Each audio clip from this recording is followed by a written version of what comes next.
doença, recessão na economia e uma crise institucional na política, o mundo ficou como? Política, economia, tá tudo uma bagunça. Será que nessa bagunça, alguma coisa ainda se salva? É óbvio que quer buscar o bem, mas onde está o bem? Depois de um ano apontando o que há de errado, hoje nós voltaremos nossa atenção para tudo que ainda presta. Muitos dos eventos que às vezes nós passamos, de tristeza e de falar que eu tive dificuldades lá, não sei o quê, esse evento que permitiu que coisas boas na nossa vida acontecessem. E animados por esse espírito, na segunda temporada do Quinto Elemento, responderemos à pergunta: o que há, afinal, de certo com o mundo? O sacrifício é uma das coisas, talvez a coisa mais bela que Deus permitiu que os seres humanos possuam. Muito bem, estamos de volta para mais um Quinto Elemento, agora com um cenário novo, com as mesmas pessoas, né? Fazer o quê? Mas temos aqui, deixa eu apresentar primeiro, Luigi Marnoto. Aqui? Ali. Arthur, qual é o seu nome mesmo? De Freitas. Arthur Machado, temos aqui. Carlos de Freitas. Opa! E hoje também temos um convidado muito especial. Convidado não, já é da casa. O nosso querido Kim Paim, diretamente da Austrália. Fala, Kim, tudo bem? Tudo beleza, senhores? Não vou... Tem que ser diferente, né? Não pode chegar com o mesmo bordão de sempre, né? Pois é. E aí, senhores? Boa noite, como estão? Estamos aqui para debatermos, ou, sei lá, conversarmos, né? Não sei como é que vocês vão conduzir isso daqui, esse esquema de reunião de pauta. Conversa de putiquinho não é, porque eu tô vendo aí umas, sei lá, isso é o quê? Uma chaleira? É uma Não sei jarra. como é que chama isso daí? Chaleira, Kim. Não sei, pô. É como chama aí na Austrália. Eu boto Não, chá mas só boto parece uma água chaleira fervendo mesmo. no chá, um chaleirão. chalezinho e tá pronto pra mim. Um bully. Esse livro aí eu não conheço, Faz não. bullying. Um bully. Não, Pronto. aqui não é conversa de boteco, porque tem o bully. O bully. Tem café no bully. Tem um Não livro tem nem também, café, né? água. Nunca vi água. O ninguém, orçamento tá curto. nunca vi ninguém no boteco levar um livro. Que livro é esse aí? Só por via das dúvidas também? Você nunca ouviu falar, é um cara chamado William Shakespeare. Ah, vou por minha causa. Esse é inglês ou português? É novo. Esse tá em original em grego. Muito bem. E quem que finge que lê esse livro aí? Todo mundo Todos aqui. nós. Não, o contra-regra que pôs aqui, a gente nem sabia que ia ver. Só porque o livro é grande, assim, é bonito, tem uma capa meio de couro. É meu. Ninguém Eu não li, leu, mas é ninguém meu. sabe de nada disso daí. Mas é isso, e aí? O que é que vocês mandam? Qual a boa da noite? A boa é a gente quer saber, Kim, o que há de certo no mundo. Jogar essa bola pra você aí. O ano passado a gente Nossa. falou o que há de errado. E aí a gente, esse ano, mais otimisticamente... Quer explorar? Nós tentamos explorar o ano passado o que há de errado, mas em um ano só é muito difícil. Mas a gente desistiu, né? Então vamos pro que interessa. O que há de certo com o mundo? Kim, você Mas começa, também é impossível, né? Em um único ano, falar sobre o que há de certo no mundo. Eu acho que tem muita coisa certa. Acho Você que, acha na verdade, eu acho de verdade, tem tanta coisa certa que se a gente for parar a pensar, a gente nunca para de falar do que é de certo. Eu acho que existe uma ressonância maior em assuntos ruins. Fofoca, polêmica, é o que vende. Todo quem não gosta de ouvir uma fofoquinha, quem não gosta de ouvir uma treta. Eu fiquei pensando aí, porque esse tema meio que foi proposto, né? Já tem uns dias. Fizeram essa pergunta. Nós falarmos o que é de certo do mundo, eu que abri uma reflexão aí para 2023. E aí, nos momentos de reflexão, normalmente jogando videogame, eu fico assim, olhando realmente, tem muita coisa de certo. Muita coisa de certo. E assim, a minha conclusão, pensando muito sobre isso, no final do dia, é que de onde vem o mal, é também de onde vem o maior dos bens, se dá pra falar desse jeito, que na maior parte do tempo é do ser humano. Se a gente olhar assim, tudo que está ao nosso redor, tudo que funciona, tudo que trouxe melhorias para a sociedade, vieram dos seres humanos, ao mesmo passo que todo esse caos, essa tensão, essas polêmicas que a gente vive no dia a dia, os problemas também vieram do ser humano. Então, o ser humano ele consegue ser algo sensacional de um lado e do outro lado consegue ser, né, uma coisa que desperta as piores emoções em outros indivíduos diante de suas ações.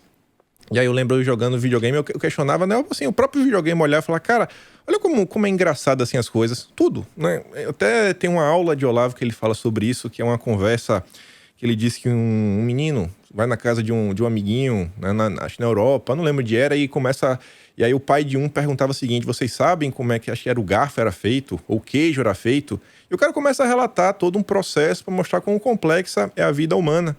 E aí eu tava assim olhando, cara, qualquer coisa que a gente pega, eu tava com o controle na mão, eu olhava, cara, isso aqui é feito de plástico.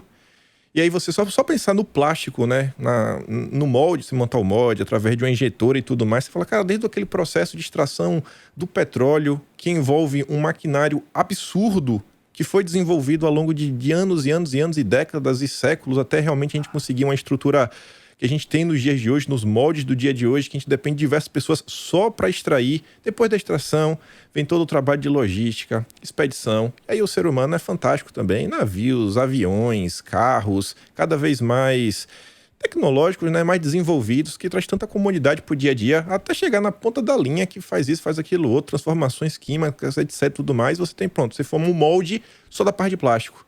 E aí você vê assim, uma gama de pessoas que trabalham para gerar um mini produto que junto a outras indústrias, que sei lá, o cara às vezes produz o botão, outra parte que vai produzir um chip, outra parte que vai produzir uma bateria, outra parte que é especializada só em fabricação de fios. Não, vamos criar aqui um fio de cobre, etc, tudo mais.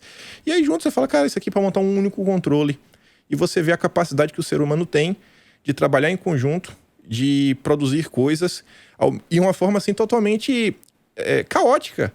Porque o cara que está lá extraindo petróleo, está na ponta da linha, às vezes operando a máquina, apertando os botões, ele sequer sabe o funcionamento da máquina, que ele sabe assim, não, se você apertar esse botão, faz isso. Se apertar aquele outro botão, faz aquilo outro. Mas se a máquina quebrar, ele não sabe consertar, na maior parte do tempo.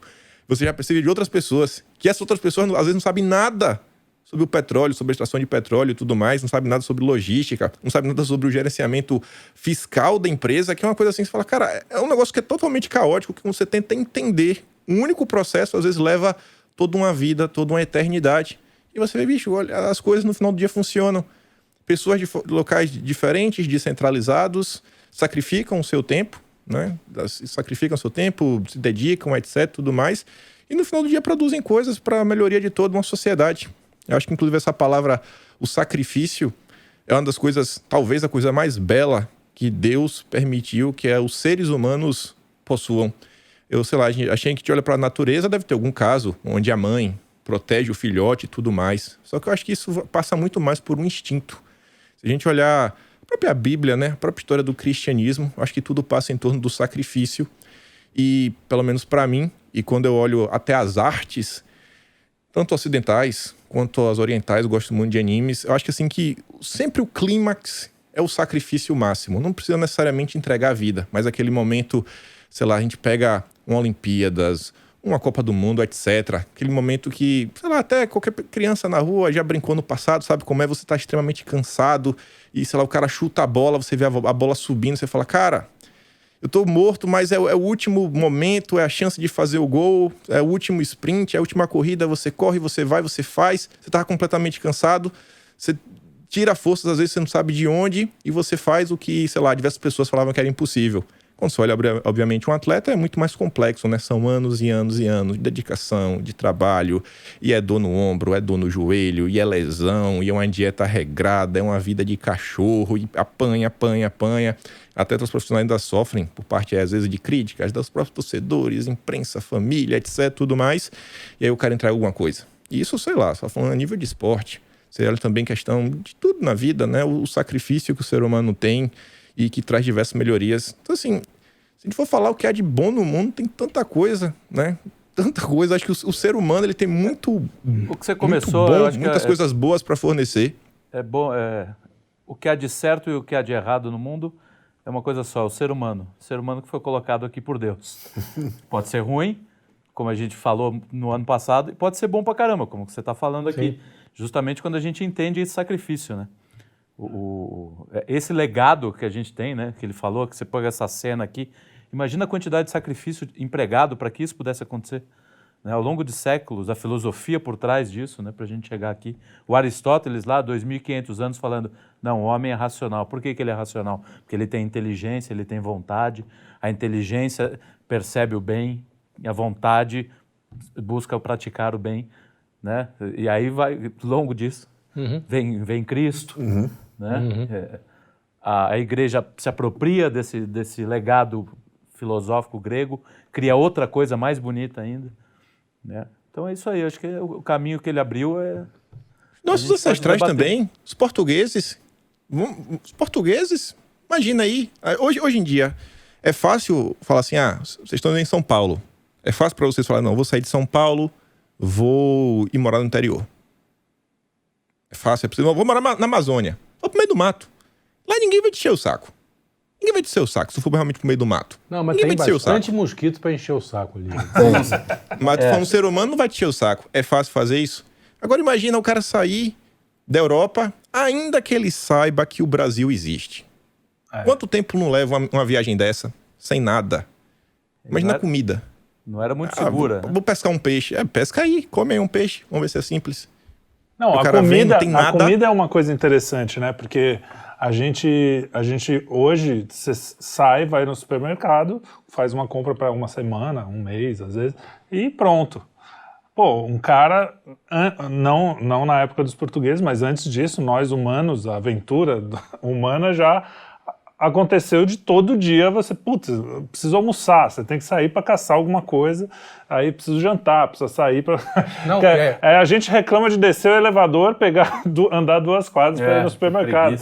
Aí você fala, cara... O quanto a gente reclama de coisas... Isso é importante, eu acho, a gente falar aqui. E eu tava falando... A gente tava brincando aqui no começo que, é difícil falar o que é bom, porque tá tudo, né, complicado, a política, a economia, tá tudo uma bagunça. Mas, na verdade, o que a gente tem que lembrar é o quanto a gente tem de coisas que a gente não percebe. Porque quando tá bom, você abre a torneira, já tem água, aquilo já não é mais uma coisa, nossa, não te deixa maravilhado mais. Mas era para ter. Era para você estar maravilhado todo dia por abrir a torneira e sair água, né? Isso a gente está falando só de coisas materiais, né? Sem contar todos os dons espirituais que a gente tem. Mas você sabe, cara, que claro que a gente começou aqui falando de muita coisa que remete a, né, materialismo, utilitarismo, humanismo, que a gente criticou pra caramba no último ano. Então remete sem postar. Quer dizer, tem coisas boas ali. Mas eu acho que essa insatisfação, que foi um pouco... talvez marcado do ano passado, essa insatisfação, talvez não, eu creio que é uma coisa que está certa no mundo. Porque você só consegue protestar, só consegue reclamar, não que é diferente de reclamar da chatice, mas consegue mostrar que tem uma insatisfação com as coisas se você tem um padrão. Que você está dizendo, cara, não é o padrão. E aí eu acho que a gente consegue hoje perceber, que eu acho que é legal no mundo, separar as coisas da essência das coisas. Não que falou, o cara lá, até me lembrou de, quando ele falou da questão do petróleo, o cara apertando os botões, não sabe como é que funciona, mais ou menos eu com a máquina de lavar, né? Isso aí, que bom que alguém inventou isso. Alguém inventou aquilo, né? Eu com o celular. Mas de qualquer forma, consigo separar a roupa colorida da preta, imagina? Mas hoje tem uma discussão que é legal, quer dizer, seria aparentemente bom, mas talvez até meio bobo. O cara olhar assim, que bom que tem um ar-condicionado, nossa, que máximo, meio indígena isso, né? Que bom que tem um ar-condicionado. É ótimo, que bom que tem um ar-condicionado. Mas acho que a humanidade está começando a separar a coisa da essência das coisas. E isso é uma crítica boa, porque ela está dizendo, cara, assim, tudo bem, ótimo, que bom que tem isso, mas a gente está...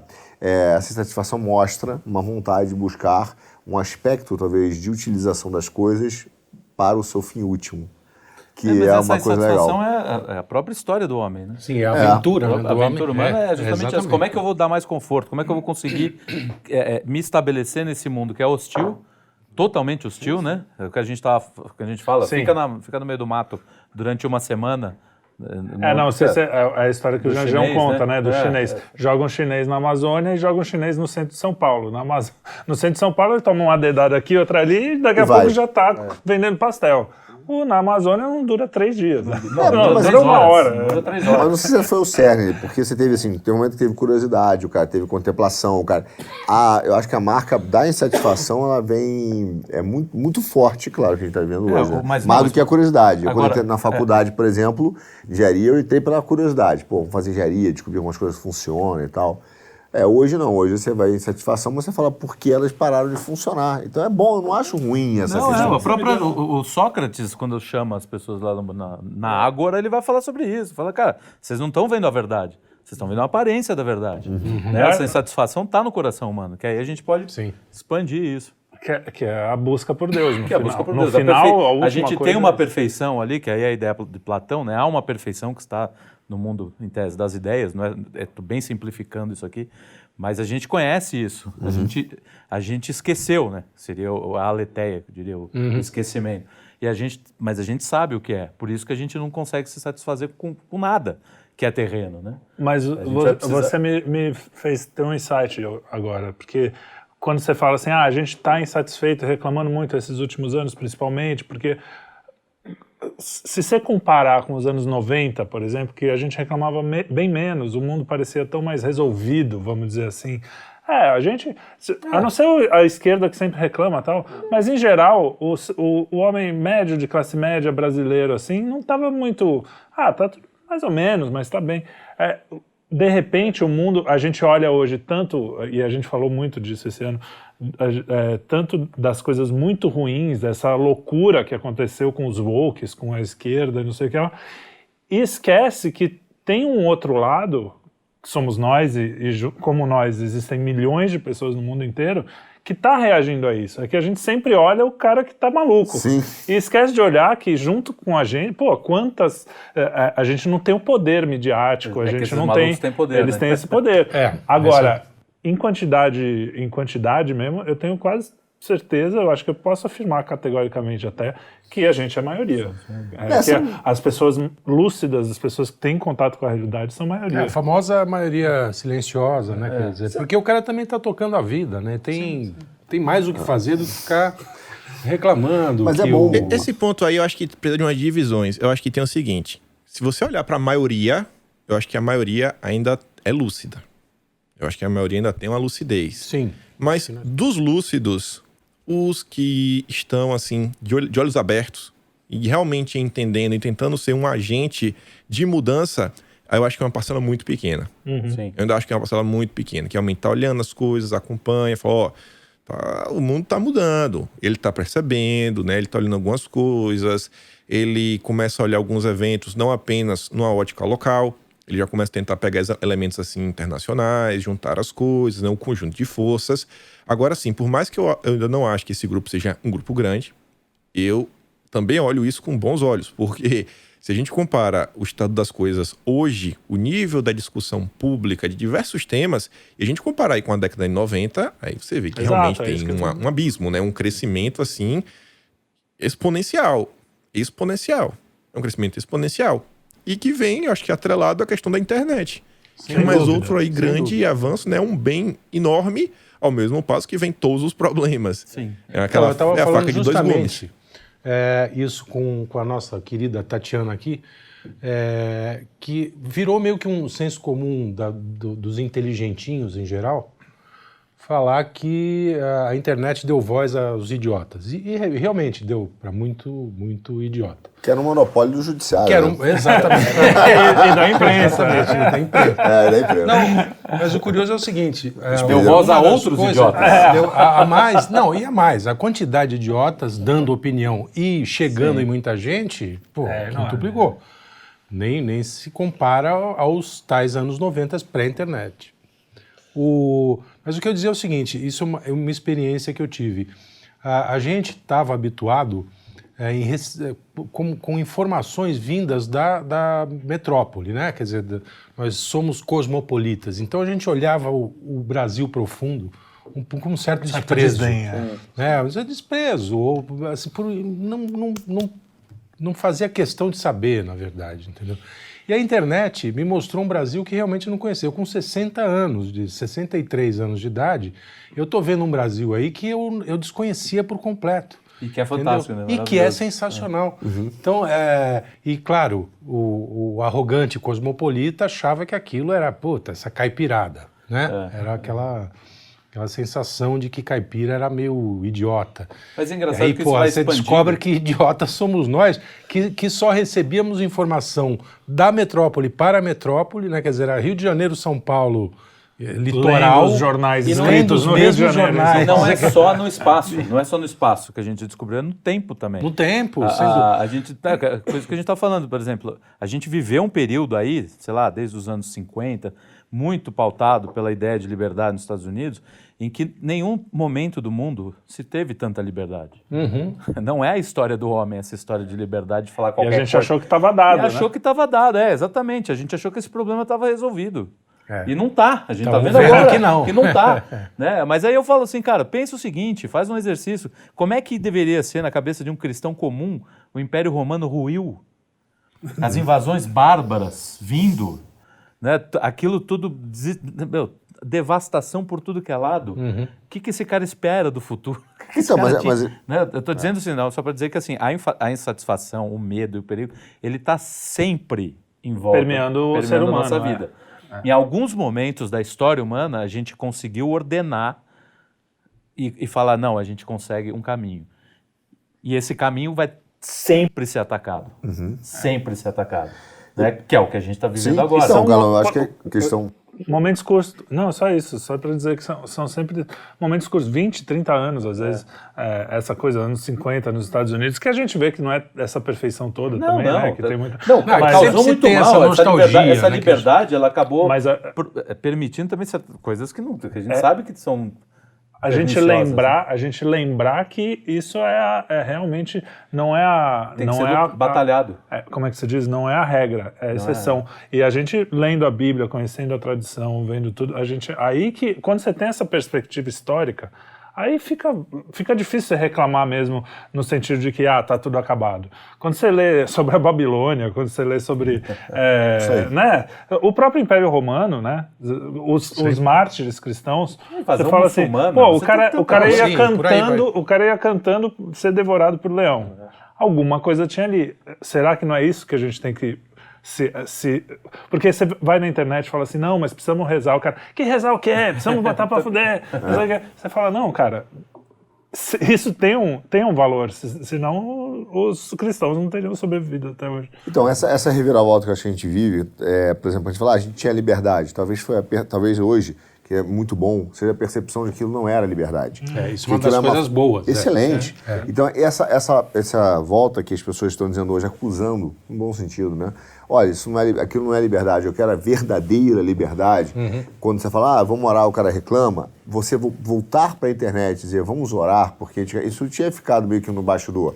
Então, assim, a volta de uma religiosidade que é boa, a volta da discussão sobre teologia, que ninguém mais falava, a volta, aí eu discordo um pouquinho quando fala assim, não, existe uma minoria esclarecida, uma maioria que está... Eu acho que existe um número enorme de pessoas bastante insatisfeitas no mundo e que estão mudando o mundo. A ideia de que nós não atingimos aquilo porque existem grupos que ainda têm os meios de ação e têm o poder, é uma realidade. Mas, ao mesmo tempo, a gente fala, mas a gente não está conseguindo resultados. Se você parar para pensar, como não? Se, de repente, a gente começa a ter um mundo onde a religiosidade volta a ser discutida, onde volta-se a se falar de filosofia, de teologia, de Deus, onde você tem uma multipolaridade num mundo que estava basicamente sendo dominado aí pela ONU, que em 90 todo mundo achava o máximo o Obama e os Clinton. O Obama e o Clinton, a Michelle Obama é inteligente. 92, nossa, que maravilha. Eu achava lindo. E aí, claro, que a gente vê uma bagunça, mas de repente as pessoas estão dizendo, cara, isso não é uma realidade. E essa insatisfação, essa tensão é muito boa, porque eu vejo, cara, a gente está voltando a acusações, no bom sentido, de que aquilo era uma grande ficção. Sim. E a tensão é a palavra aí, né? A palavra cristã, na verdade, que é o que começou toda essa conversa. Você pode ser um santo ou você pode ser o pior cara do mundo. Todo ser humano tem essa capacidade. Todo ser humano. A gente... O que a gente escolha, né? O que a gente vai buscar é que vai fazer a diferença. Então, se você falar, o mundo tá horrível, mas você mesmo não tá fazendo porra nenhuma, você é o problema. O problema começa em você. Mas é claro que assim, cara, irmão, a gente confunde a nova direção que essa massa gigante quer ter, porque existem divergências, e é natural, né? É um movimento recente. Mas você olha assim, cara, estamos num mundo multipolar, num mundo em que o cara vira e fala assim, essa parada de ser woke nos Estados Unidos, eu não estou animado com isso. E eu prefiro não ser. E aí você tem países que estão se levantando contra isso. Sim. Né? Então você tem também um universo enorme de pessoas dentro de países que ainda estão dominados por eles, mas se levantando contra isso. Então a volta dessa discussão é muito boa. Por mais que a gente reclame às vezes do curso que a gente brinca, do curso da direita ali, ou de um outro oportunista, a volta de se discutir Platão é muito boa. Claro. A volta de se discutir religião é muito boa, muito importante, entendeu? Só tem oportunista porque virou moda. Porque tem mercado. Porque tem mercado. Nunca teria um cara... Não, É ótimo. Não tem um oportunista satanista hoje. Porque tem um monte de satanismo, mas não é chique. Agora, falar que é de direita virou... Tem um hype, né? Tem um... Então é um bom sinal, né? Bem, assim, normalmente a gente começa algum tipo de conhecimento superficialmente, né? Quer dizer, alguma coisa que te atrai na superfície. Né? Você não cai direto na profundidade do assunto. Então, isso é interessante. Quer dizer, o fato de virar moda à direita, de virar uma espécie de contracultura, né? Contra o establishment. Mostra que já tem uma estrutura montada. Tem uma ali, estrutura, exatamente. Né? Ó, isso aqui é legal. E aí tem uns que vão ficar na superfície e outros que vão se aprofundar, vão estudar, enfim. Aí, como aconteceu com a esquerda, pode acontecer com a direita. Não são também grandes movimentos intelectuais, né? Estamos falando de coisas da exato, defesa do dia a dia. Exato. Por mais que... veja, o fato de existir uma turma reclamando, dizendo que isso é um absurdo, mostra que eles estão sentindo. O fato de você ter uma defesa enorme, não foi só no Brasil, no mundo todo, da família. Coisa simples, a família. Então o cara fala assim, cara, eu quero defender a família. Que era uma coisa cafona, né? Era cafona. Há bem pouco tempo. Então, era cafonérrimo você falar de família. As pessoas reclamarem e dizer assim, eu quero voltar para comer a lasanha da vovó, entendeu? E achar o máximo, defender a vovó, porque ninguém mais defendia a vovó, porque era meio brega ser velho, não sei o quê, o legal é passar o Natal na night, na boate, depois de... Né? Então, cara, a volta desses valores, ou pelo menos, quer dizer, não é a volta, eles sempre tiveram ali, mas essa vontade de se orgulhar deles, de tirar ele do volume morto do mundo, é muito bom. Eles voltaram a ser... O Olavo tem um vídeo dele, que inclusive ele está com o Cortella, um vídeo muito divertido, que ele fala assim, não, o menino ele fica adolescente, ele acha que ele é rebelde, né? Aí ele se junta com aqueles 200 amigos que ele tem, todo mundo pensando igual, falando a mesma besteira. O mesmo cabelo. Ele falou, rebelde mesmo ia ser se ele chegasse para esses 200 e falasse assim, não, quem tá certo é meu pai e minha mãe. Aí ia chocar, Aí ele ia chocar a molecada ali. E aí? Isso é muito bom. E na Austrália, tem família ainda? Ou já acabou a família aí? Só família Koalas de e cangurus? Aqui eu vejo que as coisas estão como eu acho que era no Brasil na década de 90. Acho que a Austrália parece muito o Brasil na década de 90. Sabe, aquela coisa assim que vale tudo, uma liberdade absurda, as pessoas estão preocupadas em passar o Natal e o Réveillon em grandes festas. Eu não vejo aqui aquelas comemorações em família, principalmente no Natal. Tem aí uma coisa ou outra, um jantarzinho, mas igual como eu via pelo menos lá em Feira de Santana, que era uma coisa assim, não, Natal tem que ir pra casa de fulano e que lá reunia toda a família, cachorro, gato, periquito, aquela comilança, trocava as crianças sempre recebiam um presente, né? Pra criança tem que dar um presente, não pode ser mão de vaca dessa forma. E é aquela confusão, sempre tinha alguma fofoca, alguém brigava, mas tava todo mundo lá junto, misturado. Aqui eu vejo que é um negócio assim tão etéreo, sabe? Tão, beleza, se der deu, se der não deu, né? Vamos fazer aqui um almoço, come. E ainda é uma festa que, diferente do Brasil, nos locais que eu fui, e assim, tem uma mistura também, obviamente a maior parte dos eventos que eu acabo indo tem uma presença maior de asiáticos. Mas nos locais que eu vou, que eu vejo que tem uma presença de australiano, etc., eu vejo que o que meu pai sempre falava... Nunca acontece aqui. Meu pai sempre fala o seguinte, que o principal convidado do Natal tem que ser Jesus Cristo. Tem que ser Jesus Cristo. É o rei da festa. E aqui eu vejo que eu vou nos locais, sabe? É a festa pela festa, porque as pessoas não sabem nem porque estão comemorando. E você conversar, sabe, tu sabe de onde veio o Natal? Não. Sei lá, não sabe. É como se fosse uma festa, como qualquer uma outra, como é, sei lá, o Ano Novo, a mudança do tempo, e fica por isso mesmo, né? Papai Noel, etc. Eu vejo que aqui... esses conceitos, eles estão muito assim, né, perdidos, esquecidos no tempo. É cafona. Família. Eu vejo algumas coisas que acontecem, inclusive, aqui perto de mim, né? Quando eu olho assim para a família de minha esposa, eu falo, cara, as pessoas não sabem valorizar coisas que são tão essenciais na vida deles. E aí que eu, às vezes, me questiono que, às vezes, essa desconexão vem exatamente das facilidades do mundo moderno. As pessoas têm tanta coisa, e tanta coisa em abundância, na maior parte do tempo, quando você comprar, principalmente em termos relativos, Austrália versus Brasil, que eu acho que a turma, sabe, é tão normal. Na cabeça deles é normal você ter condição de ter uma casa. Hoje que se começa a discutir aqui que, olha, meu Deus, está começando a ficar muito difícil comprar uma casa. Extremamente difícil, é algo muito fácil. É extremamente normal ter um carro. Extremamente normal. Não é mais carro zero. Pô, peraí, pô, difícil é você comprar uma Porsche. E ainda assim você vê a todo quanto Porsche para cima e para baixo. BMW também para cima e para baixo, né? É o padrão do sedã médio aqui na Austrália. E eu acho que essa facilidade... É um fenômeno que aconteceu na Europa também, né? Bem parecido, né? Sim, exato. E eu acho que essa facilidade que gera... turma woke. Porque o que eu vejo é o seguinte, principalmente assim, o jovem australiano, quando ele sai do país, que está tudo, em tese, em termos de bens materiais resolvidos, uma facilidade dele perseguir os sonhos de vida dele, ir para a faculdade, etc., está bem resolvido. Quando ele sai daqui e vai fazer uma viagem em Bali, e aí quando ele vê pela primeira vez que pobre existe, primeira vez que ele vê que pessoas realmente...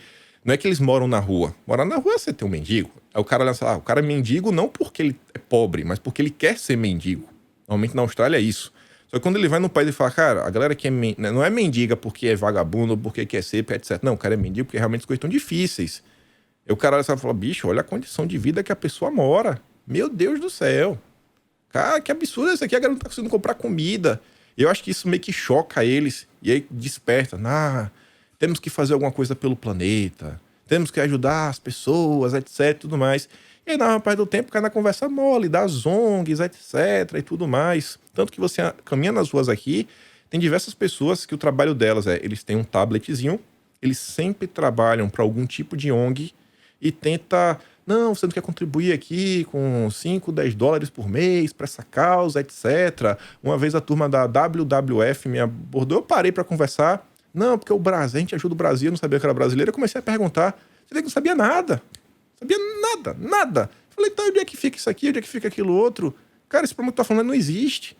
Quando você confronta ele, você vê que é só assim, para pegar aqui os bocozinhos que acha que, estou salvando o planeta. Mas no fim do dia... lembrando que o sentimento de compaixão com quem está na miséria não é errado, né? Não, claro. É genuíno, mas agora o remédio que eles aplicam é que está errado. O problema é a superficialidade disso. Sim. Quer dizer, parecer ser empático, né? Quer dizer, eu preciso mostrar para o mundo que eu sou empático, que eu sou um cara muito bom, embora resolvido, né? Com todos os meus problemas materiais resolvidos. Então, acho que isso é um problema. Eu ia falar outra coisa, não me lembro. Fala. Não, até eu vejo assim que a gente tem coisas que são cíclicas e tem coisas que existem em tempos diferentes. Até o tempo da eternidade, tempo do que é profano, do que é sagrado. Esses movimentos, eles não deixam... obviamente não temos que criticar, mas eles não são necessariamente ruins no sentido... É isso que era meu ponto. Então, até para te dar uma força. Sim. Existe ONG interessante, que trabalha direito. Ou não, quer dizer, já que a gente está falando do lado do que há de certo... Sim. Não, existe ONG que trabalha direito. E que merece existir, quer dizer, é bom que exista. Então, a pergunta é essa. Eu ia falar outra coisa, mas vou botar um parênteses aqui. Eu estava conversando com o nosso produtor outro dia de uma Red Pill que é violenta. Que é o seguinte, quando você fala do pecado original, qual é o pecado original? Desobediência. Não, mas em relação ao quê? Você queria o quê? Quando comeu maçã, o que o diabo te oferece? Querer ser como Deus. O que significa? É que vocês não lêem a Bíblia, eu vou ajudar. Eu adoro esses caras que querem falar alguma coisa e ficam fazendo perguntas. Não, então desculpa, você não é Bíblia, pensei que você soubesse. Pensei que você soubesse, mas desculpa. O que é você saber o bem e o mal. A gente olha pro mal. Mas não sabia. Vai saber o bem ou o mal? A gente sabe. A gente sabe. Então, mas olha só com a Red Pill. A gente olha muito pro mal e esquece que saber o bem também é um pecado. Deus está dizendo saber o bem e o mal. Porque nosso ponto é conhecer a vontade de Deus. Quando você tenta diferenciar até o que é o bem, então você vai dizer, eu sou... E existem várias passagens na Bíblia, né, sobre isso, assim, quando Deus vira e fala assim, que a sua mão direita não saiba o que a sua mão esquerda faz. Sim. Ele não está dizendo para um fariseu ali, não ficar falando em público que ele é bom, Porque isso já era óbvio. Sim. O fariseu em si já sabia disso. Bandeira da sua... Que fase boba é essa? O que é não saber a sua mão direita, não saber o que a sua mão esquerda faz? É você não se reconhecer a si próprio como um cara quando faz uma bondade. Nossa, eu fiz uma bondade.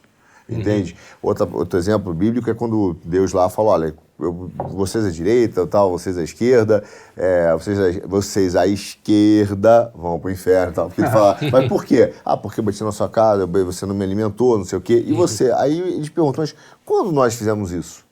Quando? Quer dizer, as pessoas fizeram isso porque é uma forma meio que eu não estou fazendo bem, eu estou fazendo aquilo que eu tenho que fazer. É o natural.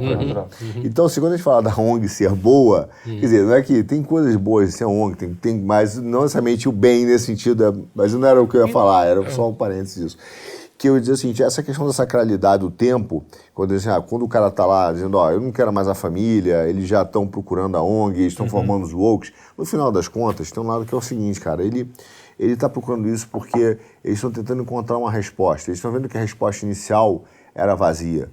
Então, assim, você tinha uma resposta muito materialista nos anos 90, que era... Ter a vida resolvida já não é a resposta, né? Não é a resposta. Materialmente. Né? Era ostentação. Não só eu tenho a vida resolvida, mas eu tenho uma resolvida demais. Eu tenho uma BMW, teve uma época que você tem o computador, aí tira onda, tem um notebook celular aqui do lado, o relógio Rolex, o cartão American Express Black. Aí, de repente, o cara fala assim, cara, não resolveu. E aí voltou um lado hoje que ostentar é resolver ser humilde. Começa, eu ando de tênis, eu não tenho mais o Rolex. Vira uma ostentação. A ostentação da virtude. Não, mas não é ruim, porque o cara está buscando, ele já reconheceu que existe um problema. Buscar uma solução, mesmo que ela ainda seja errada, ela tem um lado bom, que é reconhecer a existência de um problema. Ele ainda não acordou para a realidade, mas ele já jogou fora. Acordou o walking, cuidado. Awake, não awake. Mas ele começou a reconhecer pelo menos o seguinte, cara, aquela ostentação não funciona mais. O mundo hoje diminui a sua ostentação do que foi nos anos 90, entendeu? Que o cara queria mostrar. Então, assim, teu Porsche, não que não tenha ostentação ainda, tem uns caras que param de Porsche, mas isso tem diminuído, entendeu? Aí o cara fala, porque eu sou o fenômeno do Uber e tal, onde Uber é cool de andar de Uber pra juventude. Tem um lado que é legal. Entendeu? Então, assim, cara, ostentar, a grana em si não resolve. O problema é o substituto que ele coloca no lugar. Ele vai continuar querendo ostentar, mas ele está querendo ostentar agora de uma forma... Isso daí... Mas está procurando. Está procurando, Essa bom. Essa questão que tu tá pontuando aí, eu achei interessante. E conforme tu foi falando aí, algumas coisas foram meio conectando na minha cabeça. Essa questão de você falar assim, o bem e o mal. Você não focar nisso, mas às vezes focar em, tentar entender qual é a vontade de Deus. Isso é um tema bem interessante. Teve um curso que eu fiz, que eu acho que foi um dos melhores, e às vezes assim, até é engraçado, porque muito se fala, por exemplo, de Olavo de Carvalho. Muito se fala. E o que se fala sobre Olavo, na maior parte do tempo, são postagens de Twitter, postagens de Facebook. Agora, assim, o que ele realmente tentou se propor a ensinar, etc., enquanto professor filósofo, a galera dificilmente discute. Tem um curso dele que se chama Conhecimento e Imortalidade da Alma. Mais ou menos assim. Eu não estou enganado no título. A consciência da imortalidade. Isso, consciência da imortalidade da alma. E aí ele fala sobre algumas perspectivas, que são de visões de entendimento assim, da vida humana, né, do ser humano, assim, o eu presencial, onde fica assim, uma janela muito daquele momento, assim, eu estou com fome. É uma coisa que é muito momentânea. É aquela parcela assim, de tempo muito pequenininha. Depois você teria o eu presencial, o eu social, que seria os ciclos da vida. Por exemplo, o Arthur na época da faculdade, Kim na época da escola. Tem um início, meio e fim. E aí você... Às vezes vem muito desses eventos, e aí que veio esse insight que você estava falando, Arthur, que é o seguinte, tem muita coisa que a gente para e pensa o seguinte, isso aqui foi horrível. Minha namorada terminou comigo. Foi injusto, ela foi mal comigo, etc. E aí você fala, se eu pudesse voltar no tempo, tudo estaria resolvido. Só que você não pode voltar no tempo e o tempo passa. E depois que o tempo passa, e aí você vai elencando esses microciclos, né, sociais, faculdade, depois escola, universidade, vida, pai, trabalho, etc. Você vai botando assim em escala, você vê que aquele evento lá atrás que foi ruim, ao longo do tempo, na verdade, ele foi bom, porque você vê, cara, realmente não tinha uma compatibilidade, acabei conhecendo uma pessoa muito melhor, aquela insatisfação me abriu, sei lá, às vezes uma tristeza que eu me descobri, assim, sei lá, ouvindo músicas que eu tinha uma aptidão para arte, virei um artista e consegui, às vezes, causar um bem no mundo. Então, isso acho que, inclusive, assim, você vê o mundo em si, ele tem muita coisa boa. A forma como Deus construiu o mundo, essa impossibilidade de até voltar no tempo, você vê que a própria física fala que você pode, em tese, avançar no tempo, mas você não poderia voltar no tempo. Você pode até meio que fazer o tempo passar mais devagar, em teses assim, relativas, mas voltar no tempo isso não existe, é como se fosse uma impossibilidade. E essa é uma das belezas da vida. E ainda você pega assim, a questão da arte, falar o que há de bom no mundo, você vê a possibilidade que hoje o ser humano tem da transmissão de conteúdo, né, de experiências de vida através da arte, seja em livro. Eu acho que principalmente esse livro, você contar uma história, o cara olha, o cara reflete sobre alguma coisa, sei lá, você pega a própria Bíblia, né, capacidade imensa de mudar vidas. Quantas pessoas, às vezes, não era o maior dos bandidos, dos criminosos, e aí quando ele aceita Jesus na vida dele, ele começa a ler, você vê o cara, meu Deus, o cara mudou da água para o vinho. E aí trazer para o mundo moderno, tem uma série que eu conheci já velho, eu acho talvez a série mais fantástica já criada aí para o mundo dos jogos, que é a série Zelda. Um dos jogos é o Zelda Majora's Mask. É uma mecânica totalmente diferente e que eu acho que é muito aplicável e que ela me gerou uma reflexão de vida que tem a ver com essa questão de você não poder manipular o tempo e o que seria o bem e o que é o mal. E você vê assim essas impossibilidades, quando você coloca isso em ciclos, de microciclos na sua vida, você junta, que é o seguinte: nesse jogo você está preso em um ciclo temporal de 3 dias, que você tem que meio que, o objetivo final é você impedir que a cidade seja destruída, é você conseguir romper esse ciclo. Só que o que acontece? É um mundo, você vai passeando pelo mundo, e aí para você conseguir meio que derrotar o grande inimigo, você precisa pegar a máscara do Majoras. É mais ou menos isso, uma história bem simples. Só que aí, por exemplo, você segue primeiro um caminho, que é meio que numa floresta, aí você salva um macaquinho, etc, aí você consegue um determinado item que te permite ir para outro local. E que esse outro local vai depois te dar um item que você consegue derreter o gelo. E toda vez que você volta no tempo, você consegue manter meio que esses itens. Só que aí o que vai acontecendo? Você está sempre naqueles 3 dias. No final do jogo, quando você sai desse ciclo temporal, você só consegue escolher uma mini linha do tempo. Você sabe o seguinte, se eu vim por aqui, beleza. Agora o macaquinho, que foi preso injustamente, e todas as histórias são tristes. O macaquinho foi preso injustamente, eu não vou poder salvar ele. Eu até posso. Eu posso gastar parte do tempo para salvar o macaquinho. Mas eu não vou conseguir salvar o ataque que teve na fazenda das meninas que perderam os pais. Tem umas órfãos que tem uma fazendinha de leite. Eu não vou conseguir ajudar elas. Se eu não conseguir...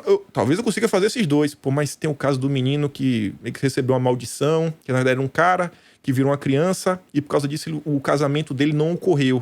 Eu podia também resolver isso daqui. E no final do dia você vê que você não consegue resolver tudo. Ainda que você pudesse voltar no tempo, que tem uma limitação física. Então, assim, quando você vê, você poderia fazer diversos bens. Mas independente do bem que você faça, em determinado momento, o tal mal irá vencer. Então, se você deixa de lado entender o que seria o bem, vai entender, beleza.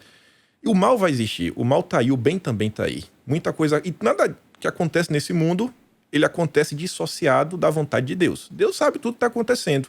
Então, quando a gente, às vezes, até esquece essa questão do bem, do mal, etc., então, qual é a vontade de Deus? Principalmente, qual é o projeto que Deus tem para a minha vida? E a gente começa a focar nisso, a gente vai ter lá, pelo menos tentar um caminho que lá na frente eu tenho certeza que vai fazer sentido. Porque o mal vai existir. Você não vai ter nunca essa possibilidade. Tô achando vocês meio relativistas aí. Há uma relação entre arte e religião, até um cruzamento entre arte e religião, né? Que é até você pode fazer uma simbologia da cruz, né? A religião, ela te aponta para cima e a arte te amplia o horizonte, te aponta para o lado. Então, assim, o mundo foi criado por Deus e ele é maravilhoso porque foi criado por Deus. Você está aqui neste momento porque ele sabia que era aqui. Então não adianta você olhar e falar assim, nossa, eu se vivesse lá nos anos 40, ia me divertir muito. Diz... Não ia, porque Deus sabe que lá você só faz... Você não prestava para aquele tempo, meu amigo. O tempo que você presta é agora, é esse aqui. Como diz o Pedro, a gente está no melhor lugar, no melhor tempo para salvar a alma. Pra Deus salvar coloca a alma, a gente sempre exatamente. E a arte é justamente esse reconhecimento dessa beleza que Deus colocou, e o reconhecimento da pequenez, da maravilha que é essa pequenez que nós somos. Por isso que os grandes artistas, eles recortam um pequenino uma fração muito pequena da realidade e transforma aquilo numa história maravilhosa, belíssima, num quadro que você olha e fala, cara, eu estou enxergando minha vida aqui, eu estou vendo minha alma, eu estou reconhecendo o que eu sou, né? Num livro, numa música. Na Pietà, que é que é uma obra parada, pela metade, né? Ainda nem tá toda pronta, enfim. Mas ela é bela justamente porque ela tá daquele jeito, entendeu? A beleza dela é plena. E não é uma beleza fofinha, né? Não, tipo, é a mãe nada. Carregando o filho no braço. Não, é trágico. Muito da beleza, você pega os grandes quadros dos renascentistas, os caras estão mostrando cenas cruéis, a crucificação. Tudo aquilo te eleva. Sim. Tudo aquilo mesmo te leva. Medievo, Bosch, Você né, sai aquela... da sua pequenez, da sua mesquinharia e olha e fala, caramba, que mundo que Deus criou. Sim, isso é... Eu não acho que é relativismo não, cara. Porque a ideia é assim, que existe o bom absoluto e a gente possa alcançá-lo. Não foi isso que eu falei. O que eu quero dizer é assim, a gente não pode não pensar no bem e no mal. A gente tem que buscar sempre o bem. Se a gente pode buscar o bem, não achar que a gente é o fodão por isso. Mas a gente tem que buscar. Então, mas eu estava dizendo que o bem absoluto, o bem verdadeiro é a vontade de Deus e o próprio Deus, entendeu? Sim. Por isso que a gente busca a perfeição em Cristo, entendeu? A caminho de Cristo, mudar as estruturas do pensamento. E isso é bonito, sabe? Porque não é que... Óbvio que quer buscar o bem, mas onde está o bem? Se você buscar o bem no seu próprio julgamento, a gente vira um iluminista. Se você botar o bem no seu próprio julgamento, você vira uma autorreferência. Mas o bem é a revolta, é essa coisa de você querer saber o bem e o mal. Na sua própria referência. Mas o bem é buscar viver conforme os 10 mandamentos. Então, aí é vontade de Deus. É justamente aquilo que também... Sim, se você quiser criar um bem acima... A partir de si, sim. A gente viu o resultado disso. Toda vez exatamente. O bem a partir de si só causa mal. Deus tem que estar... Deus e os mandamentos que... Né, mas eu disse isso para dizer o seguinte, esses movimentos, às vezes, que a gente está vendo metade da história, a gente está vendo metade da história, está dizendo assim, esses wonks e tal. Mas talvez exatamente esse movimento hoje, que pareça, ditatorial, todos os problemas que ele tem, é exatamente essa maldade deles, esse esvaziamento de vida, tudo isso, que vai chegar algum momento que esses caras vão olhar e falar assim, cara, isso aqui é a ausência total do propósito. E ele, de novo, é mais uma onda de uma busca de uma alienação que o cara não vai encontrar resposta. Porque ele está buscando no lugar errado. Não vai preencher. Aí ele vai ser levado a buscar uma outra resposta. E aí é o tempo de Deus, porque isso demora. Isso. E alguns serão salvos, não vão encontrar. Pode ser que ele não encontre. Né? Exato. Entendeu? Então, assim, é normal na história. Quer dizer, a ideia hoje da Austrália tá lá no momento, cara, que tá buscando a família, que é utilitário, não sei o quê. Que, cara, é legal, porque significa que em algum momento vai chegar num vazio tão grande daquele continente que eles serão de novo evangelizados, que eles serão de novo buscarão... Quem está lá para isso. Está lá para isso. Então, você vê o que a galera mesmo diz, que é a doença do século, né? É bom. As doenças do século são essa doença psicológica. Essa afeta a alma, é espiritual. Esses ciclos, você vê a Europa, a gente estava falando da Europa. A Europa foi o centro do cristianismo no mundo durante um bom tempo, né? E, de repente, hoje se esvaziou, justamente porque quando você vive de acordo com o cristianismo, com Cristo, você, individualmente até, né? Não é... A sociedade tem isso também, né? Mas as pessoas também, individualmente, você tem... floresce, não adianta. Todo lugar que aconteceu isso, floresceu. E quando floresce, acontece aquela velha história. Tempos difíceis fazem pessoas fortes. E aí, quando a Europa dos anos 70, 80, 90 foram tão fáceis, assim, vamos dizer assim, para quem vivia lá, o welfare state adoidado, tinha países, até hoje eu acho que ainda tem, que você pode decidir não trabalhar. Você tem um salário lá seu que se você decidir que você não quer... Então, é o oposto do... se você pegar Caim e Abel, já explica isso. Não adianta você ficar lá pegando frutinha e você tem que fazer sacrifício. Esse é o sacrifício. Se você não fizer sacrifício, cara, não vai dar muito certo. E é o que está acontecendo. Outro exemplo, cara, que a gente sabe dos efeitos, a gente discutiu, né, todos os efeitos perversos, que é a corrupção da análise correta das coisas. Mas você voltar, por exemplo, para discutir uma pauta climática e ambiental no mundo, ela não é necessariamente de todo ruim, porque durante muito tempo, de 90 para cá, as pessoas ficavam assim, pô, não sei se você lembra, tinha competição de arranha-céu, quem fazia os maiores prédios. Então era todo mundo, de certa forma, também buscando uma Babel ali, né? Eu quero fazer um prédio e tal. De repente alguém fala, cara, vocês já olharam a beleza, a natureza? Tudo bem, tem respostas erradas ali. Sim. Né? Tem, vamos fazer o crédito de carbono, não sei, toda essa baboseira. Mas, em algum momento, em alguns grupos pelo menos, nesse meio da discussão, alguém vai olhar e falar assim, mas cara, realmente, a gente não consegue fazer uma árvore.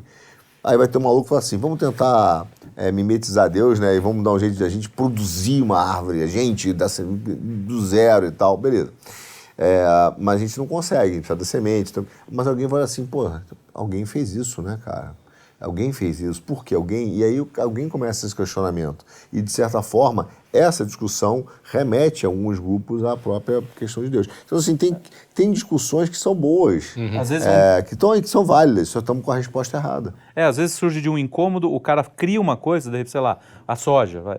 Pô, o mundo está passando fome, a gente precisa utilizar ele. Aí o que os caras fazem? Descobrem que aquilo é uma coisa fácil de fazer, enfim, começa a encher de produto e começa a fazer. Aí o capitalismo selvagem entra no negócio. A mesma coisa que a gente fala do Marx. O Marx, quando pegou o recorte da sociedade inglesa, que ele viu. Cara, tinha criança na fábrica, tinha criança morrendo ali. Exato. Ele não tá vendo coisas belas. O diagnóstico não era ruim. Ele não tá vendo coisas bonitas, entendeu? Ele olhou aquilo e falou, peraí, tem algo muito errado. Tem algo muito errado. Tudo bem, ele partiu de premissas que fugiram do... Se ele tivesse olhado, talvez, para a beleza da criação, ele teria achado... Porque era uma inteligência...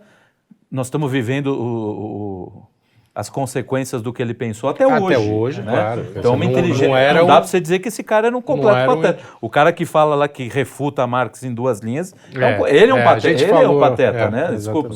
Mas é isso que a gente... Quer dizer, o cara tem um recorte ali, só que assim, é isso.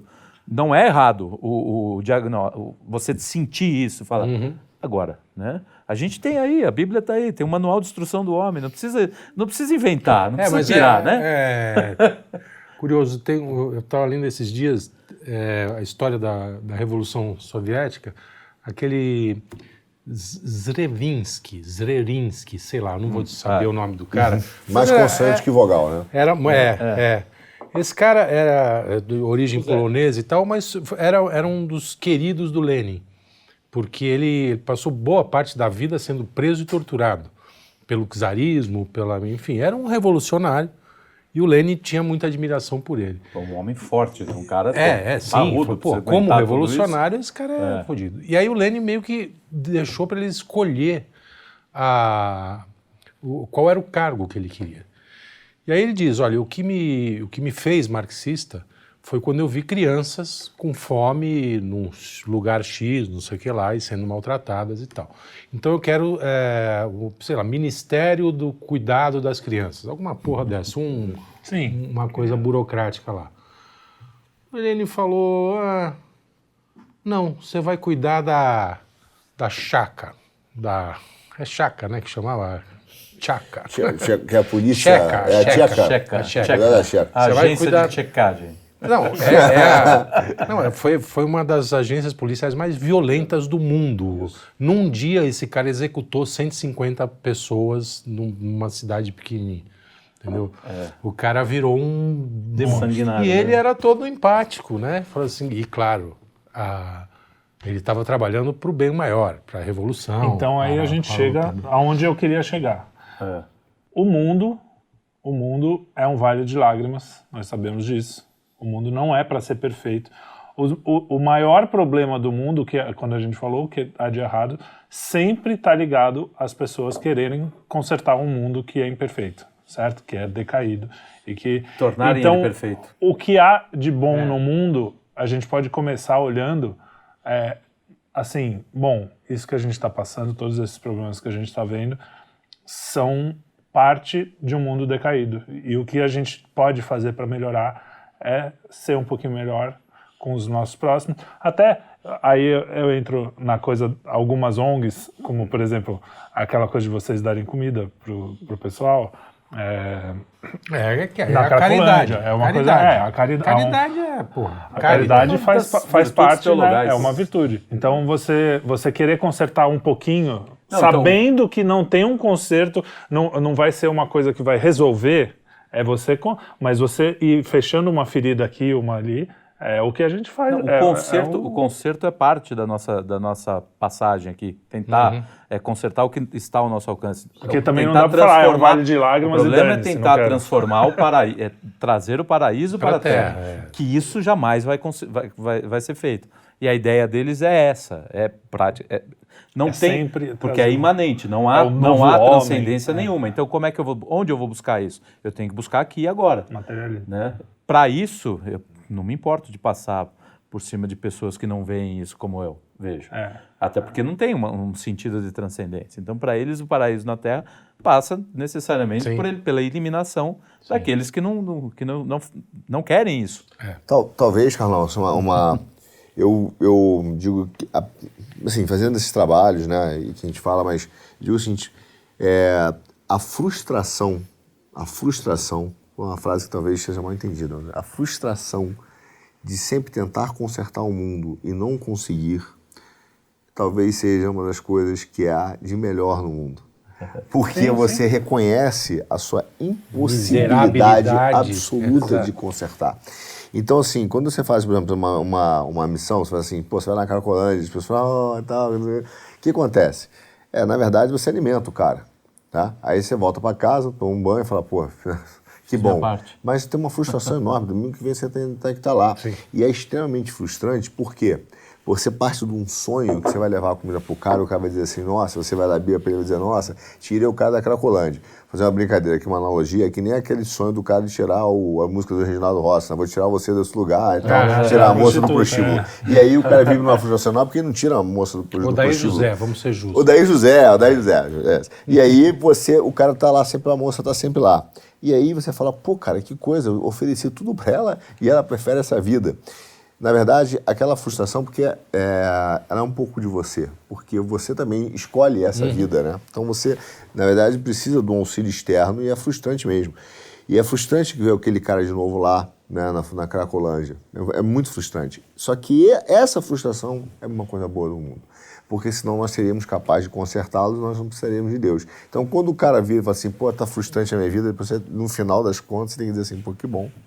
Que bom, porque você vai precisar de uma ação de Deus externa, aí você vai começar a entender que existe uma dependência de algo muito maior sua para que uma coisa aconteça. E aí eu falei a questão da bondade, lá que falei aquele do bem e do mal. Quando isso acontece, você tem que entender que você foi um mero instrumento. Sim. Mero instrumento. E não que você foi o agente causador. Cuidado com a soberba, sempre. Né? O agente causador. Você tem que entender que você foi um mero instrumento, não o agente causador do fato. Então, assim, essa frustração que a gente sente com o mundo é excelente, que bom, cara, que a gente sente. E é reconhecer isso, que é isso. Porque muitas vezes a gente vai lá pro nosso filho, você vai lá e em um determinado momento da sua idade, do teu filho, você fala assim, tenho certeza, você dorme feliz com o pai, né? Que eu fiz a melhor coisa da vida pro meu filho. Cara, que fantástico eu fiz ele, né? Levei ele, etc. Alguns anos depois, você vai dizer assim, não devia ter dado isso pra ele. Não devia ter feito isso com ele. Que besteira que eu fiz. Então, naquele momento, lá atrás, você reconheceu a tua bondade. Falou, nossa, como eu sou um pai bom. E depois você viu assim, cara, mimei esse moleque. Devia ter dado uma chinelada naquele dia. Devia ter mandado ele de ônibus e não de avião pra ele aprender. Aí você fala, cara, o que mudou? O que mudou é a tua soberba ali, achar que a tua bondade realmente é boa e que a tua assinalada, né? E o principal, cara, só tem uma única coisa que você consegue mudar nesse mundo, é você. Entendeu? Sim. A única coisa que você consegue mudar é você. E a gente vai se desumanizando e não percebendo isso. Vou dar um exemplo que é uma das coisas mais surreais. Eu estava ontem no meu prédio, fui jogar bola, daí eu fui na piscina e tinha um casalzinho lá. E o cara, uma simpatia. Começamos a bater mó papo. E aí eu falei, tinha umas camisas do Corinthians que eu acabei vendendo numa época, não sei o quê. O cara foi na casa dele e me trouxe uma camisa do Corinthians que ele tinha. E me deu.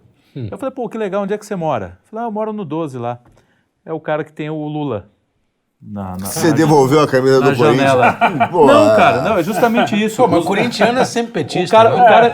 O cara que tá com a bandeira do Brasil lá, todo bonitão, passa, não fala com ninguém. Entendeu? Exato, esse é o grande problema, que as pessoas não se atentam. Não é a causa que você adota que te faz bom ou não. Entendeu? É você que faz da causa que você adotou que você que torna a causa boa ou não. Sim. Aliás, Entendeu? a causa coletiva sempre me dá sempre um um bode, dá tem um bode, certo nojinho. entendeu? Então o cara bota lá no seu A gente briga porque eu sou tem que cristão, brigar, né? católico, conservador, xiita. Aí o cara sai e não cumprimenta o porteiro, não dá gorjeta pro garçom, porque ele acha que tudo... Então, cara, desculpa, você vai sempre se frustrar, e aí é num sentido justamente porque você acha que você é especial demais. Essa soberba, a frustração da soberba é bem pior. E essa não tem cura. Então, começa a curar, entendeu? Sabe, tipo, eu brinco, eles não gostam, mas, cara, essa coisa de ficar copia e cola parabéns, cara, eu sou do tempo que você ligava. Tudo bem, ligar eu acho chato. Ligar eu acho chato. Não, mas manda um áudio. Mas isso eu faço. Não mandou. Mandei eu não pra você. recebi, não recebi ninguém. Não interessa. Palhaço. Isso é coisa, quer dizer, você já está praticando aquilo que você condena. Que assim, tratar tudo como se fosse qualquer coisa. Entendeu? Não é uma mas é uma, cara... Claro que é legal a zoeira. É legal a zoeira. Não é uma crítica. Mas não é só o a cara zoeira. acaba de criticar e diz que não é uma crítica. Não é legal, crítica, a zoeira é fantástica. Eu mais do que ninguém adoro zoeira. DR com mulher, né? Olha, eu não vou falar Não, nada, cara, mas... Tô apontando um problema, vira chacota. Eu mais do que ninguém gosto de piada. Quer dizer, tirando o Capitão Johnson, que gosta mais de piada do que eu. Mas tem coisas que você não pode só tratar na brincadeira, entendeu? Senão a gente avacalha tudo e beleza, cara. Mas segue aí segue teu caminho. Eu não ligo pra parabéns, nem Não, dou, nem tudo de bem, receber. tudo bem. Não, eu também não, mas assim, quando é aniversário da pessoa, eu mando áudio, pelo menos. Mas Já tá errado. vamos... Já tá Você ligava. Tinha que aparecer na casa do cara. Nossa, se fazem isso Aparecer comigo, não, eu pelo vou amor de ficar Deus. puto. Aparecer não, mas Pô, imagina. Meu aniversário que é Cara, sossego. parabéns. Não, eu tô... Mas aí vamos a repetir. gente também não quer mais esse esforço. Eu tô dizendo que assim, Não, isso eu é entendi. parte do... é só um diagnóstico. A gente não quer... Eu também não quero ter o esforço de ligar e falar, puta, chato. Olha só, Tem que ligar. mas olhando, você vai olhar assim, você pode olhar com recorte ou olhando nessa visão da eternidade. É esperado, né? É esperado que a gente vá passo a passo se desumanizando, apesar, óbvio, não é pra dizer, então tá bom, já que é esperado, eu vou. Não, mas é esperado, A gente tem que lutar contra isso. fazer um esforço. Tem que lutar contra isso. Mas vamos... Então eu te Para mando os o áudio da finalmente? próxima. Vamos para os finalmente. aniversário. Kim. Manda no Eu Natal. vou deixar o Kim por último, né? Mas Vamos no deixar Natal o Kim. tá bom. Eu acho É que- o Kim Tavares, esqueci. Eu acho que ele pode fazer o seguinte, que ele vai ficar louco. A gente faz o seguinte, a gente grava todo mundo um áudio padrão. E manda igual. E aí manda igual, o mesmo áudio. Ele vai receber o áudio do jeito que ele queria. Ó. Tudo igual. Vai, eu quero terminar. Ronaldo. Como eu tenho terminado sempre, esse ano eu não vou mais ser o host, que nem no ano passado. Por que isso? Eu não gostava muito disso, porque eu acho que nós todos somos. Mas quem vai ser? Não, agora é todo mundo. Então Agora eu vou ser é o hostess. primeiro. Eu vou primeiro. A moça que vai ficar aqui, ela vai ser... Eu vou ser o primeiro a concluir aqui a minha parte, tá bom? Eu queria concluir contando uma história pessoal, assim, a minha conversão, que eu já falei algumas vezes, mas foi um exemplo claro do que a gente precisa fazer para conseguir olhar o mundo. Eu acho que a gente está precisando, nós da direita, Minha principalmente conversão depois é de que um a gente ano, precisa fazer, você entendeu? Né? depois desse ano, é um exemplo do que a gente precisa. Depois desse ano complicado, tal, né, nós conservadores, a gente perdeu muitas batalhas. A gente, para mim mesmo é difícil fazer isso que eu vou pedir para todo mundo fazer, mas a gente acaba ficando meio ranzinza, né, reclamando. E essa coisa também é pecado, né? Como é que é o nome disso? Tem murmuração, né? Não murmura aí, Então Thiago. isso tem que lembrar também. Então, assim, a perda de esperança é pecado também, tudo Assídia. isso, né? Assídia. Então, assim, a minha conversão, o primeiro sinal que eu recebi de Deus, assim, o primeiro que eu percebi, né? Porque sinal a gente recebe Desde que nasceu. tô respirando, já dá pra ver. Mas a primeira vez que eu fui à igreja, né? Fui numa capelinha, tava meio triste, não acreditava, não era não conseguia acreditar, queria muito, mas não conseguia. E fui numa capelinha. Cheguei lá na capela num dia que estava tudo errado, estava bem, me separando, sem dinheiro, a panela estava numa situação péssima, foi a primeira vez que a panela teve uma crise de verdade. E aí eu cheguei na igreja e comecei a rezar, assim, bater um papo, né? Não foi... Rezei até um Pai Nosso e uma Ave Maria, porque era o que eu sabia. E aí comecei a falar, pô, Deus, me ajuda, eu quero acreditar. Né? E o primeiro sinal que eu tive foi uma sensação absurda, parece que deu um clique, assim, e que eu comecei a ver tudo na minha vida que estava bom. Num momento que eu estava achando tudo uma merda. E era a mesma vida, a mesma pessoa no mesmo lugar, não mudou nada na minha vida. Não teve uma ligação e falou, você ganhou na loteria. Não teve uma... Era a mesma vida. E pedindo, né, por ter pedido, Deus me mostrou, assim, um dia, em segundos, ele falou, olha aí o que você tem de bom. Comecei a pensar em toda a minha vida, tudo que tinha de bom. O pai... meu pai, um pai maravilhoso. Meu pai, pô, pronto. Já acabou, não precisa mais nada. O cara vai ficar deprimido agora. Não, nesse momento... Estava indo tão bem, a contar uma história tão bonita. Nesse momento, o Luigi entra com uma placa, eu já sabia. Quando ele chegou em casa, ele falou, eu sei, eu estou aqui. Vem, dá um beijo no papai. Eu tive muita sorte com o pai, né? Enfim, deixa isso para depois. Deixa isso pro psiquiatra. Mas aí, qual é o recado que eu quero deixar, assim, no finalmente? O que há de certo no mundo? Tem muita coisa certa que você não está vendo, que nenhum de nós, e eu mesmo, todo dia tenho que lembrar disso. E aí é aquela coisa bem poliana, né? O Pozonoff escreveu um negócio na Gazeta do Povo que chama O que há de certo com o mundo. Também pensando nessas mesmas coisas que nós. E é isso, cara, a gente está respirando, a gente está vivo. Enquanto você estiver respirando, o Solzhenitsyn é a prova disso. O cara estava num campo de concentração, no Gulag, e o cara praticamente mostrou para o Ocidente o que era o comunismo. Sozinho, na memória. Então, enquanto você estiver respirando, enquanto você estiver vivo, você ainda pode fazer toda a diferença no mundo. Então, a gente precisa lembrar disso todo dia. Não é fácil, especialmente quando as coisas estão difíceis, mas o mundo é bom. O mundo é mais bom do que ruim, até, eu ouso dizer. Mas a gente é que tem dificuldade de enxergar. Muito bom. Quer que eu vá? Vou dar meu conselho para as pessoas. Eu até falando assim, eu achei um livro dele, do Solzhenitsyn. Eu não conhecia. Você conhece o Pavilhão dos Cancerosos, viu? Sim. É bom? Não conhecia. Eu comprei um sebo. É uma alegoria aí ao mundo comunista.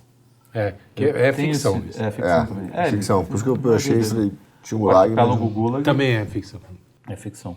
O que eu diria é o seguinte, coisa essencial para a personalidade humana, e a partir da personalidade humana você quer esse exemplo, por exemplo, o que o Olavo fez? O Olavo mostrou que pela força da sua personalidade ele conseguiu abrir um caminho aí, né? Nem todos nós vamos ter essa força. Não é esperado eu nem tenho de essa ninguém pretensão, isso. imagina. Mas tenha isso em mente o seguinte, da seguinte maneira, não se leve muito a sério, mas leve os outros muito a sério. Entendeu? Porque os outros vão acreditar em você. Se você for rude, filha da puta com eles, desculpa o termo, mas assim, eles vão sentir, né? Mas você não pode se sentir assim quando os outros são assim com você, entendeu? Isso aí. Eu sei, parece, mas acho que é uma chave de você entender o seguinte, cara, os outros são importantes, você não. É isso aí. Isso é um inferno clássico. não são os outros. O inferno é você mesmo. Imbecil falar. Isso aí é engraçado, porque muitas vezes a gente magoa pessoas ou causa coisas assim, e você fala, caramba, mas não foi mesmo. Eu só tava de mau humor e me mandei um... Cara, tem que tomar... Realmente, é isso aí. Esqueci de mandar um áudio no aniversário. Eu acho que a gente aqui pode gravar, já falei, grava, fala com o nosso grava e já fica eterno. Tô tentando humanizar vocês, eu li muito mais literatura, ou seja, eu tô muito mais humanizado, né, pra falar de novo que é de bom. Então, a literatura humaniza, meu. E eu tô falando em código mesmo, né? Como um grande escritor que sou. Grande, não escritor. Você ia falar? Eu ia falar, eu vou ser breve, eu não tenho essa pretensão de transformar. Eu acho que a gente se transforma sempre. Quando está com amigos, quando eu estou cozinhando e as pessoas gostam do que eu Para mim isso já é o suficiente, é um ponto de transformação, entendeu? Eu acho sempre um milagre, todo dia a gente está junto. Desculpa, hein? Vê que idiotice. Mulherzinha. Deu uma rabinada aqui. Rabinho. Rolou um rabinho. Rabinho aqui. Mas mas é isso, eu acho isso milagroso. Eu acho de conhecer o Kim, conhecer ter encontrado, vocês, né? Esse caminho que se juntou.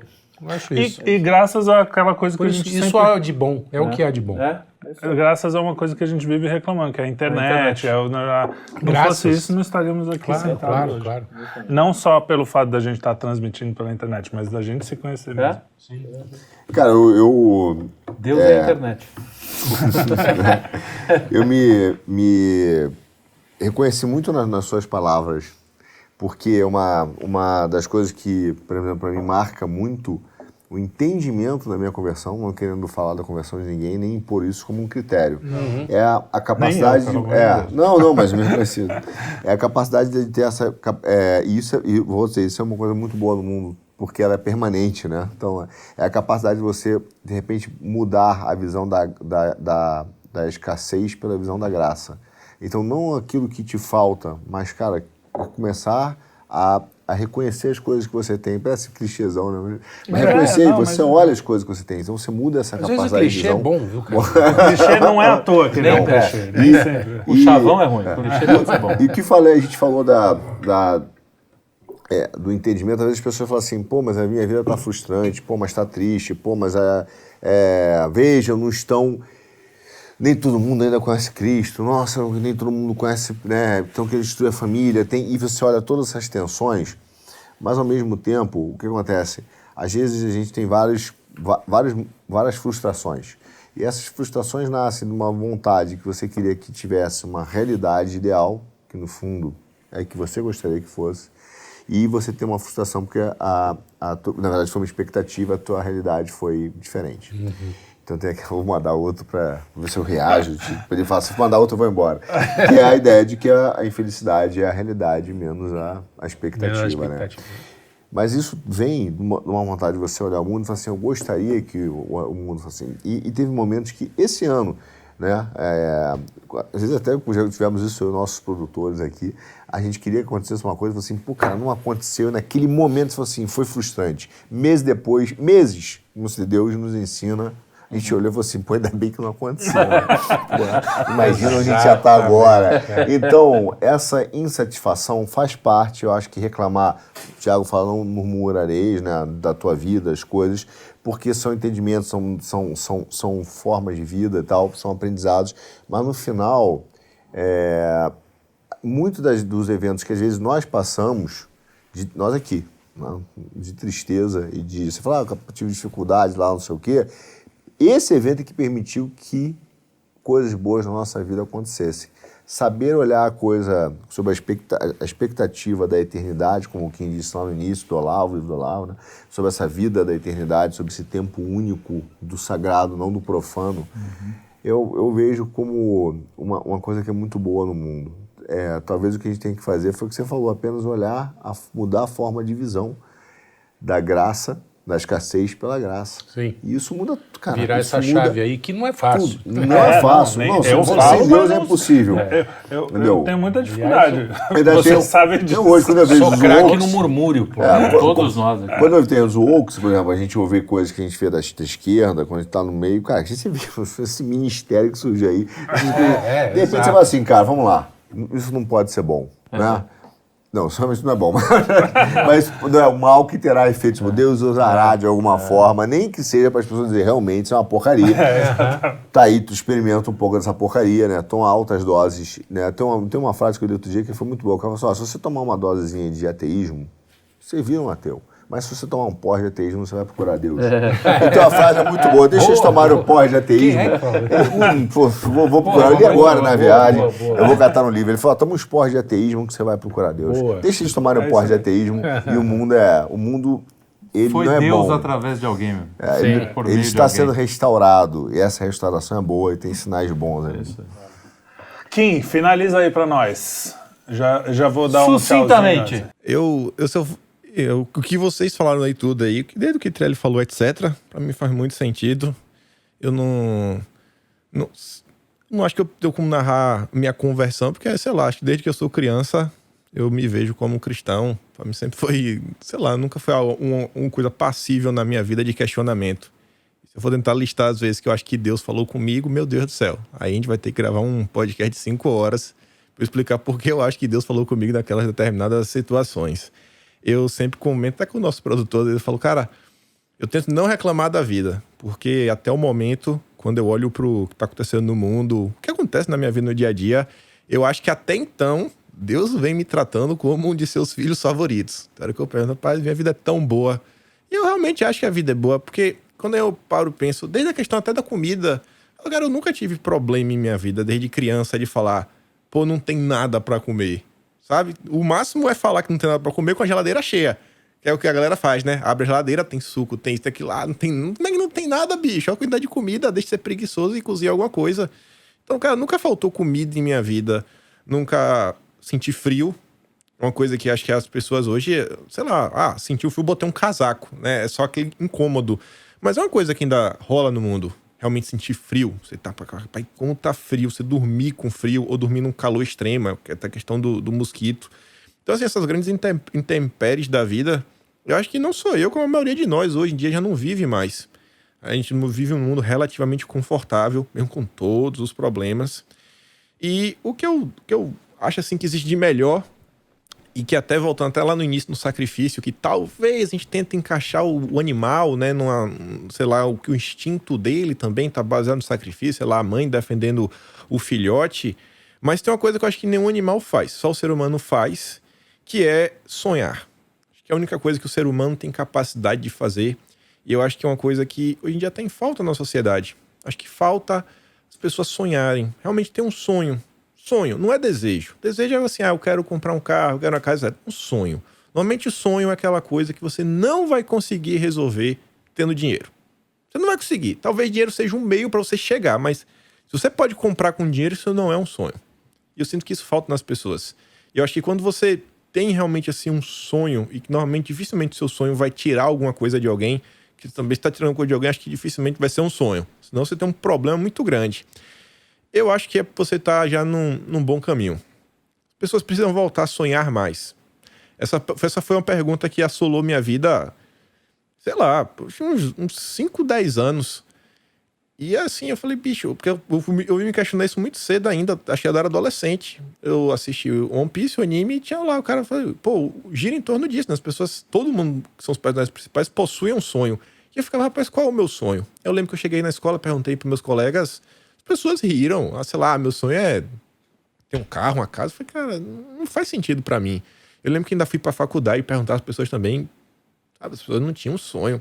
Até que um dia, aí eu conheço o Olavo de Carvalho, não que ele revele meu sonho, mas eu vejo que a primeira aula dele é a questão do necrológico, né, você tentar se enxergar, como foi sua vida, etc. Eu falei, pô, isso aqui tem a ver com o meu questionamento, né? Eu quero realmente de minha vida. Qual é o meu sonho? E eu vejo assim como as coisas se encaixam. Eu falo, pô, eu acho que essa é uma pergunta central que as pessoas deveriam tentar trazer para a vida delas. Qual o seu sonho? O que você realmente quer? O que você faz para tentar chegar lá, dia a dia, pouquinho a pouquinho? Não precisa ser algo grande, não. É algo que realmente vai te fazer feliz. Quando você entende isso, eu acho que até a comunicação com Deus fica mais fácil. Você fala assim, pô, sabe, você tá ali numa busca, uma coisa que é transcendental, etc. E as coisas vão acontecendo. E todo mundo diz, né? Quando você tem um sonho, você corre atrás dele, uma hora você chega. E aí são caminhos engraçados, coisas totalmente aleatórias acabam acontecendo na sua vida. Então acho que isso é uma das coisas sensacionais que tem no mundo. É uma prova de como como Deus faz o mundo dar certo. É quando as pessoas têm um sonho e vão atrás deles. Então eu acho que isso daí é uma mensagem que eu já falei diversas vezes. Inclusive esse é o primeiro vídeo do meu canal. É basicamente falando sobre isso, não é sobre política. O primeiro vídeo do canal falando exatamente sobre a importância dos sonhos e de sonhar. Eu acho que é isso que eu tenho para falar. E agradecer a vocês. Nesse espírito final de show da Xuxa, a gente encerra este papo maravilhoso do Quinto Elemento.